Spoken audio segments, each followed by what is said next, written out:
Bismillahirrahmanirrahim. Assalamu alaikum, dear students. I hope that you will be fine and enjoying good health.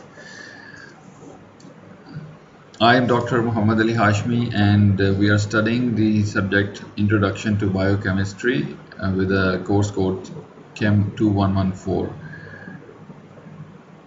This is lecture number 21, and in this lecture we are going to study about significance of lipids in biological membranes.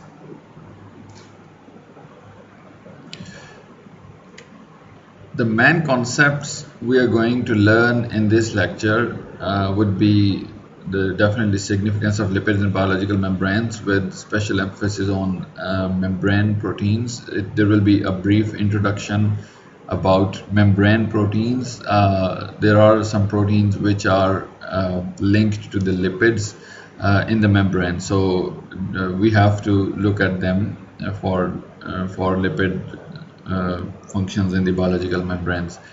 The next main concept would be lipids which are present in the membranes. What are their functions and how they are present in the membrane, what is their arrangement, etc. And then we'll look into the fluid mosaic model for the membranes. These will be the main concepts of this lecture.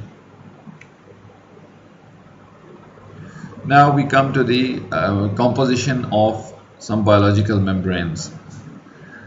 Biological membranes are composed of proteins associated with a lipid bilayer matrix. So what is the main composition of biological membranes? They are composed of proteins, and those proteins are associated with a lipid bilayer matrix. Bilayer means that the lipids in the membranes, they have two layers, and one of them is pointing outside to the cell, and the other one is towards the inside of the cell. And the proteins are associated, they are attached to these lipid bilayers in specific ways, which we'll learn in the upcoming slides. So the lipid function of these proteins consist of complex, the lipid fractions of these proteins, they consist of complex mixtures that vary according to the membrane source. So we'll soon look at a table where we'll see that different membranes, according to their source, they have different composition. So in different types of membranes, the percentage of lipid fraction and their complexity and their structure that differs in different kinds of membranes. There is not one type of cell in a body, or in a human body, for example. There are so many different kinds of cells, and each cell has their own kind of membranes. And then you know that eukaryotic cells have organelles, membrane bound organelles. So those membrane bound organelles also have membranes, and their structures are of course different than the cell membrane. So all these different membranes, they have different kinds of lipids and proteins, that really depend on the function of those membranes and specific position of those membranes. Membrane proteins carry out the dynamic processes associated with membranes, and therefore specific proteins occur only in particular membranes. So as I said that because these proteins which are present in the membrane, they have specific functions. They sometimes let the substances pass through the cell membrane, sometimes they stop those substances, sometimes they act as gates. So in different membranes, proteins will have different functions. So those different membranes will have different kinds of proteins according to their function. Next is protein to lipid ratios in membranes. These ratios vary considerably with membrane function. So as we just studied, that different membranes have different ratios and different kinds of proteins and lipids. Similarly, protein to lipid ratios in membranes also differs in different membranes. Although most membranes are at least one half protein. So this is a generalized statement that most of the membranes have at least one half of their structure that is protein.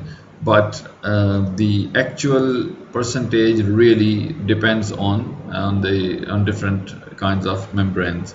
For example, the myelin membrane, which covers the myelin cells, it functions passively as an insulator around certain nerve fibers. So around certain nerve fibers, there is a membrane called myelin membrane, which functions as an insulator. There is prominent exception to this generalization, which we just said that one half of the membrane is protein. So in myelin membrane, only 18% proteins are present. So this is an exception. This is not included in that generalization which we just made.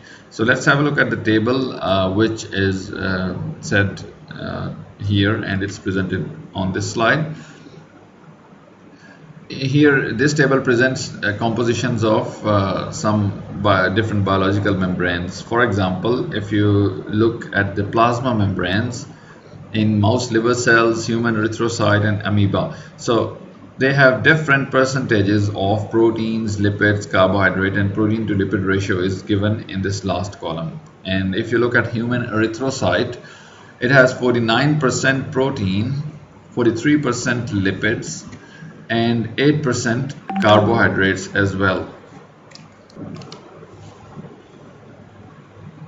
Similarly, if we look at other kinds of membranes, for example, mitochondrial outer membrane that has 52% proteins, 48% lipids, and some 2 to 4% carbohydrates as well.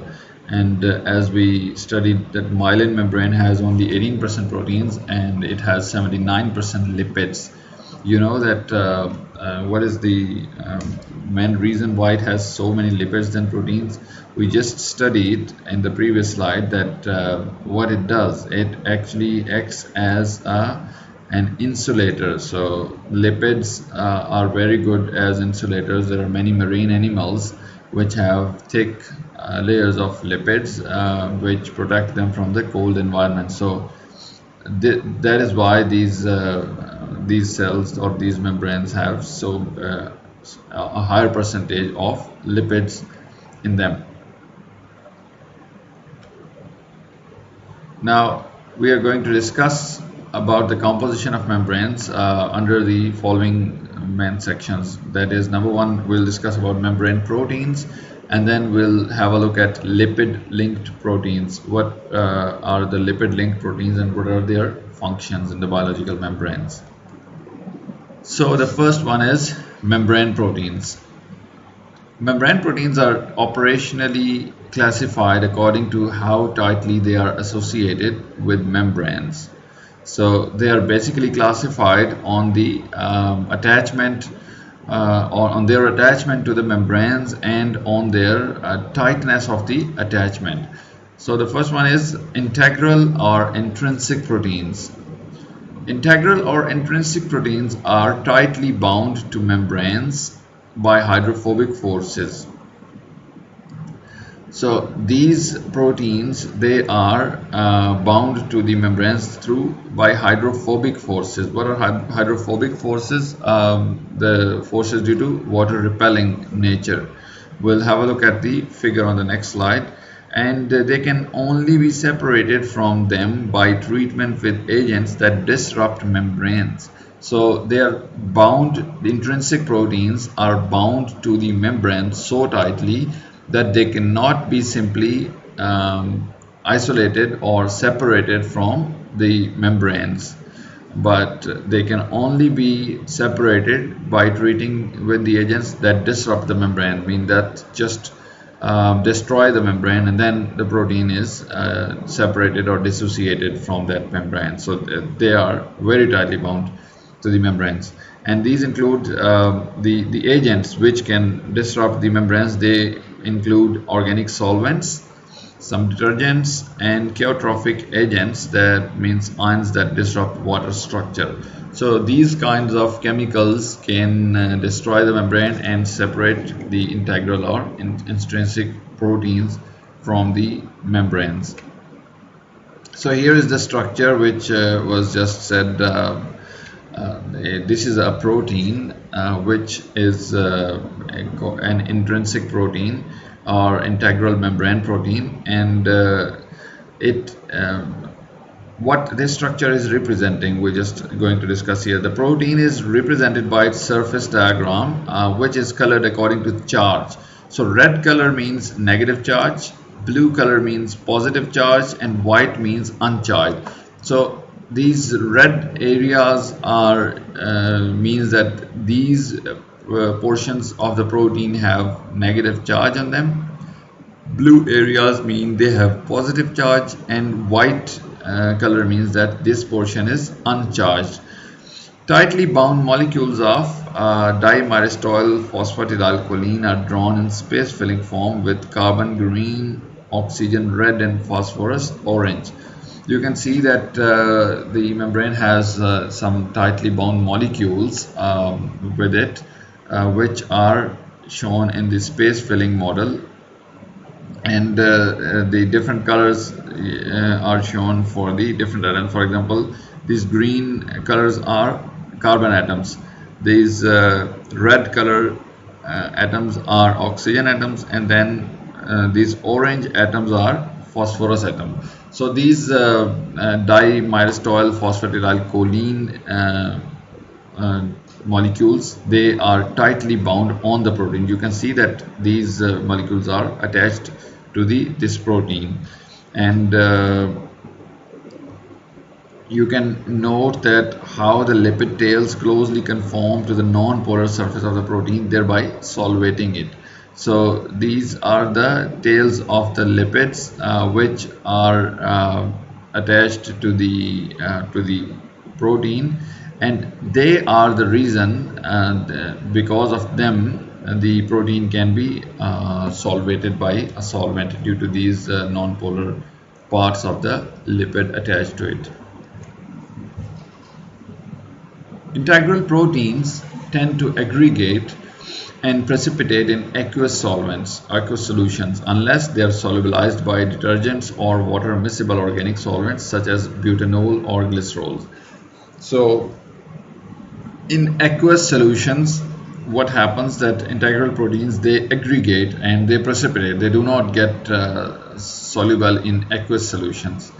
Aggregate means they just get together to form a kind of a cluster and precipitate out, and they are solubilized by detergents. So detergents, you know that detergents have both polar and non-polar parts in them, so they can easily solubilize them, or they can be solubilized by water miscible organic solvents such as butanol or glycerol. So you know that organic solvents can dissolve the lipids portions, so that is why these integral proteins can be dissolved by these organic solvents.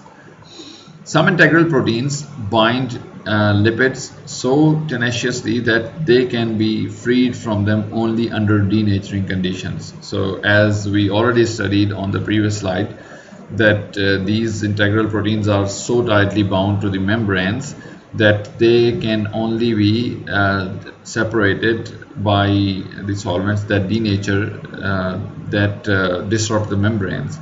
So some integral proteins are so tightly bound that they can only be freed from those membranes under conditions in which proteins are also denatured. So you cannot really isolate them in intact form. If you try to isolate them, they will be denatured or destroyed. So you cannot get those proteins separated from the membranes.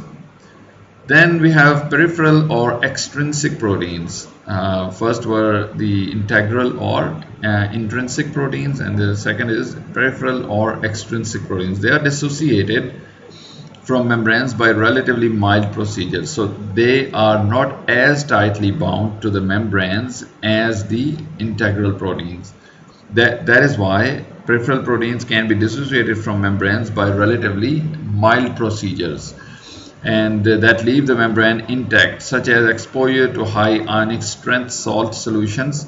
For example, if you expose these proteins to high ionic strength solution, for example 1 molar NaCl, which has a lot of ions in it, sodium and chloride ions, and metal chelating agents, or by pH changes you can even isolate or separate these proteins from the membranes. Now, all biological membranes contain integral proteins whose locations on a membrane may be determined through surface labeling. It is a technique. Surface labeling is a technique by which we can locate, or we can determine the position of a protein, integral protein, in the membrane. So in this technique we employ agents that react with proteins but cannot penetrate membranes. So those kinds of reagents are employed in this technique, the surface labeling, which can only react with proteins but they cannot enter the membranes, so that they cannot disrupt the membranes. So that's how we can determine the position of integral proteins on the surface of the membranes.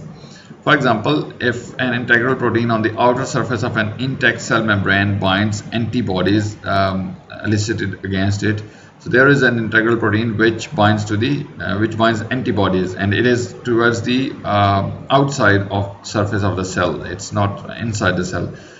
But a protein on the membrane's inner surface can do so only if the membrane has been ruptured. So if the antibodies are attached to the membrane's inner surface protein, that means that the membrane has been ruptured. Otherwise, those antibodies cannot enter the cell. They have to bind to the protein which is pointing towards the outside of the cell. So membrane impermeable protein specific reagents that are fluorescent or radioactively labeled may be similarly employed. So that is why we use the agents which cannot enter the membrane like antibodies, and they only attach to the outside proteins of the cell, and those reagents are fluorescent either, or they are radioactively labeled so that we can detect them where they have attached, on what position on the membrane they have attached, and that position will be the location of the intrinsic or integral protein, because those agents will definitely attach to the proteins only. Some integral proteins are exposed only to a specific surface of a membrane, whereas others, known as transmembrane proteins, span the membrane. So that means that some proteins, some integral proteins, they are only present at certain locations, at specific locations on the membrane. But there are other proteins, other integral proteins, which are known as transmembrane protein. They span the membrane. They are present throughout the membrane. So this is the difference between transmembrane protein and some specific integral proteins. However, no protein is known to be completely buried in a membrane. What does that mean? That all have some exposure to the aqueous environment. So proteins are not completely buried in the membranes, but their heads or some of their structure is protruding outside to the membrane, so that they have contact with the external environment. So outside the cell is the aqueous environment. So proteins, they are pointing outside. That is why they can interact with different substances which are present in the extracellular environment. Now, biological membranes are asymmetric in that a particular membrane protein is invariably located on only one particular face of a membrane, or in the case of transmembrane protein, oriented in only one direction with respect to the membrane. So what does that mean? That means that membranes are asymmetric. They cannot be divided in equal halves. Why? Because there are some proteins which are only present at certain locations. For example, you divide this slide in half and one protein is present on the right side here but not on the left side, so these two halves will not be symmetric halves. So in that sense, some proteins are present at specific locations, and some other proteins, they are present on one face, either on the outer face of the membrane or the inner face of the membrane towards the cellular environment. So that is why the membrane is an asymmetric structure. It is not a symmetric one. Yes, so now we have a look at the diagram of a plasma membrane.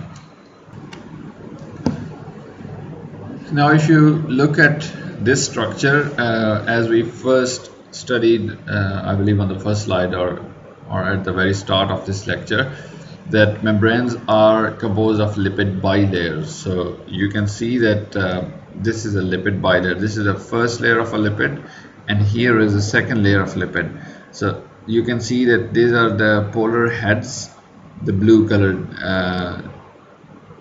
these blue spheres, they are polar heads of these lipids, and these tails are the non-polar long fatty acid chains. Now these bilayers, their non-polar heads are towards each other, and their polar heads, the non-polar tails are towards each other, and polar heads, they actually face the they face the outside environment. For example, if you consider that this is the intracellular environment and this outside is extracellular environment, so you can see that in both cases the polar parts or polar heads of the lipids, they are facing the outside world, and the non-polar parts are attracted towards each other on the other side. So this makes a lipid bilayer. We'll have a look in the fluid mosaic model later on about the function, how these two bilayers, these two layers are arranged together, and what are their specific functions. And now we have a look at the integral protein. Here is an integral protein. There are other proteins, lipid-linked proteins, peripheral proteins. So you can see that they are very tightly bound to the lipids. And we also studied one more thing, that these proteins are not completely embedded in the membrane. You can see that they are protruding outside the membrane. They're not buried or embedded inside the membrane. Some of their portion is protruding out of the membrane. So and then those portions which are protruding out of the membrane, they can perform different functions. They can act as gates for allowing certain substances to enter or exit the cell, and similarly they can perform other different functions. And you can also see that there are some oligosaccharides present, and glycolipids, and the carbohydrate components of glycoproteins, yellow beaded chains. These yellow beaded chains are the carbohydrate component of the glycoproteins. And glycolipids, what are glycolipids? They are here, they are shown in the green beaded chains. They occur only on the external face of the membrane. So this is external face of the membrane.